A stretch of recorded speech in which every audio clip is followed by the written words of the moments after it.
Hello, my name's Roper Kirby. And it's Bible time. Bible time!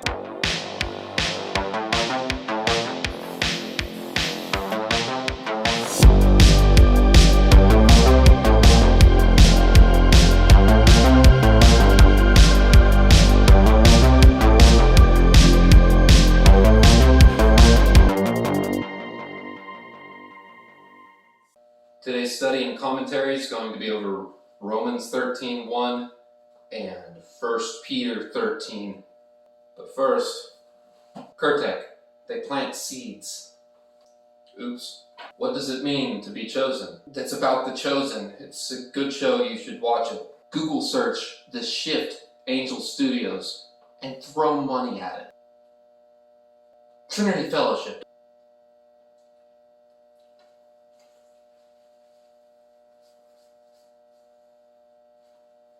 Monolith coffee, the only coffee that I like. Otherwise, it's just a drug to me. Macbeth, Louis Lamar. The Chosen, also Louis Lamar. Creating Your Own CD, A Guide for Idiots. Pennies from Burger Heaven by Marcy McKee. If you think you know where I'm going with this, you just wait. Hold on, I'm doing Bible time, Satan. 1 Peter 2:13. Peter was one of Jesus' disciples.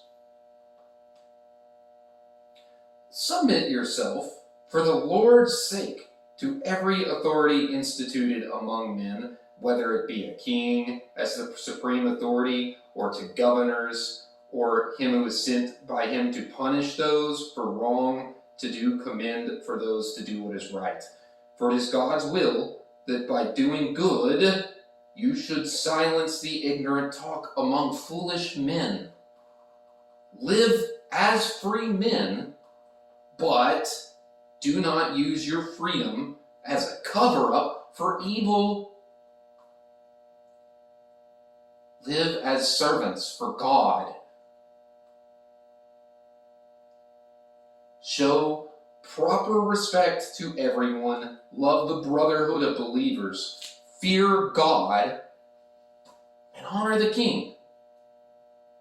Now, this is the commentary that you haven't heard, but I think you need. If you had to figure, he's talking to like anarchists.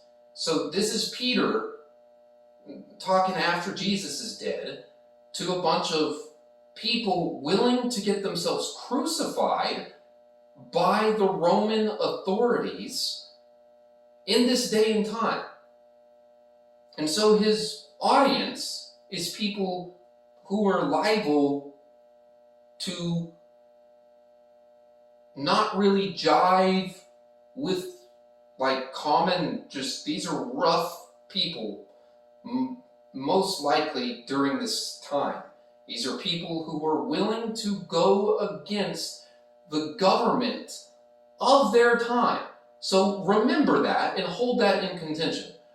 Because he's saying, like, chill out. However, remember who he's speaking to. And this is a word to a bunch of people who are following in the footsteps of the man who got himself crucified on purpose by the authorities and encouraged other people to do it too. So don't you think understanding the audience would be an important factor in deciphering the vibe or the context or the fluidity or the wholeness of Peter's words? All right, now Romans 13:1. This is Paul. Romans 13, 1 through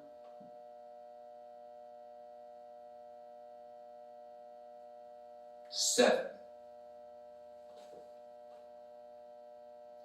Everyone must submit himself to the governing authorities, for there is no authority except that which God has established. We'll get there. The authorities that exist have been established by God. All right, let's just stop there, actually. If you may be a fan of Bible time, but not a fan of commentary of Bible time, which is fine. But let's talk about Romans 13:1. Okay, so let's get to this. So whenever Jesus is about to be crucified by the Roman authorities, by Pontius Pilate is about to crucify him, and then Jesus, I'm paraphrasing, which you can do, actually. I don't know if you know that you can do that, but you can do that. So, and then Pontius Pilate tells Jesus, I'm about to crucify you. Then Jesus says, no, you're not. Actually, God's doing it, because all authority belongs to God. You can do nothing to me. Which has to be the most annoying thing to possibly hear by a man you're trying to crucify. And then Paul comes along and uses Jesus' coolest catchphrase, the coolest one, the best one, the most badass thing that a person could possibly say, and then Paul comes in and uses his coolest line in the whole thing to say, submit yourself to authority.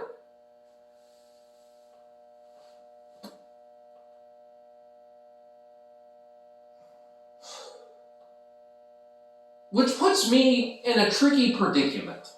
Above all else, the Gospels are the most authoritative. And that being the case, I can decipher anybody can, what the line means when Jesus says what he says. You know what? I'll pull it up on the bottom of the screen, right there. That's what he says, right there. There you go. Look right there. That's what he says. And when he said that was not in the spirit of thinking that government was so super fantastic, amazing, great, fantastic, because he's about to be crucified by them. However, not really, because all authority belongs to God. Again, the coolest possible thing. And then Paul comes along, stealing his catchphrase to tell people to follow the rules.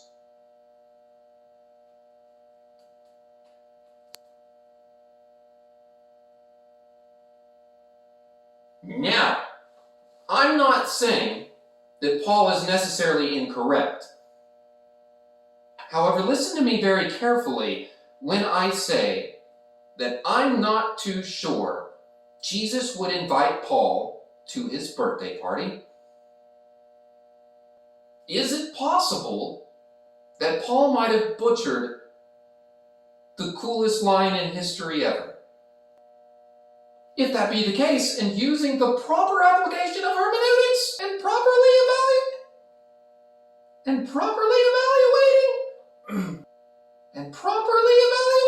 their value, we can conclude that proper civil disobedience far outweighs Paul's instruction in Romans 13:1. 13, in Romans, the beginning of Romans 13. Often people make the argument that all scripture is authoritative. and thus they hold Romans 13 to all possible applications. However, we can see this is an irresponsible thing to do. And besides, the whole Scripture is authoritative.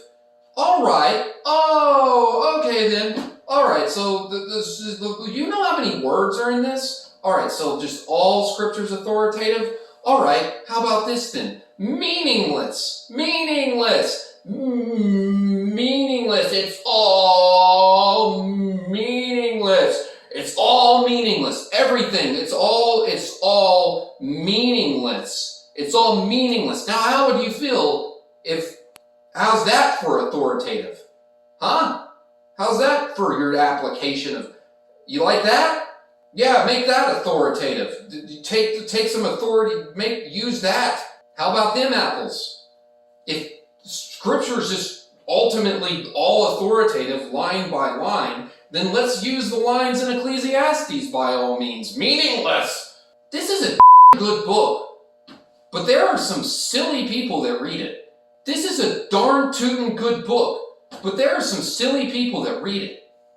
All that to say, the entire gospel story is a patternization and a structure on how citizens can properly apply civil disobedience to prevent governmental authoritative tyrancy. Among other things, spiritual and not, just governmental structure. So coming at somebody with Romans 13 or Peter,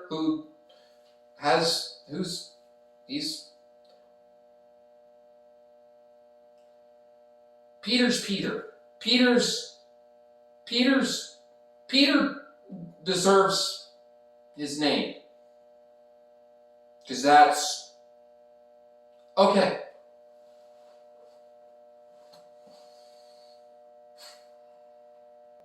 All that to say, we can conclude that the proper application of civil disobedience as laid out for us in the Christ archetype of Jesus Christ himself far outweighs the authoritative whatever of what Paul says, and even Peter in Romans 13 and 1 Peter 2:13.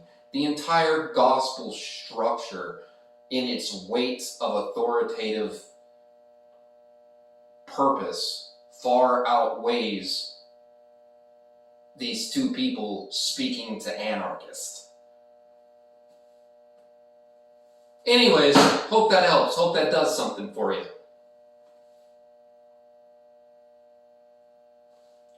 This has been it for today's Bible time.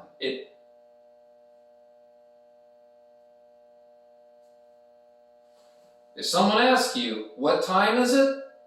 You say, it's Bible time.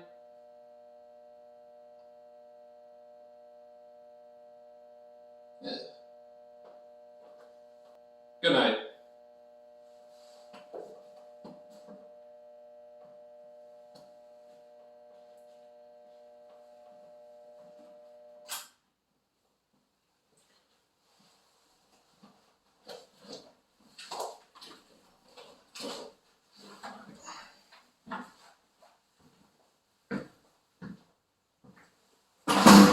Ow.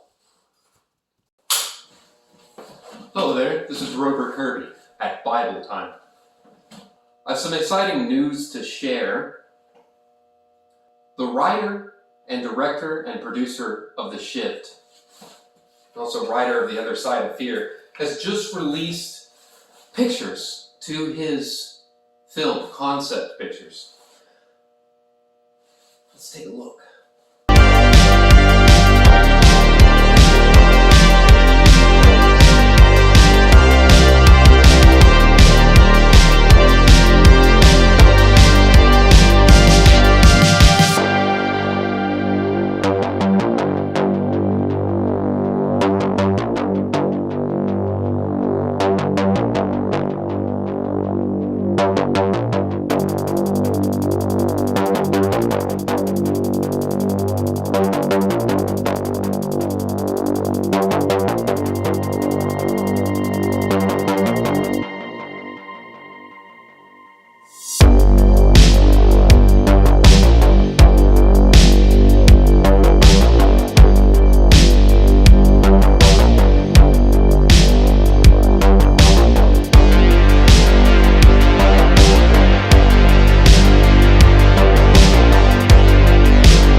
Go to Angel Studios and pledge your interest today.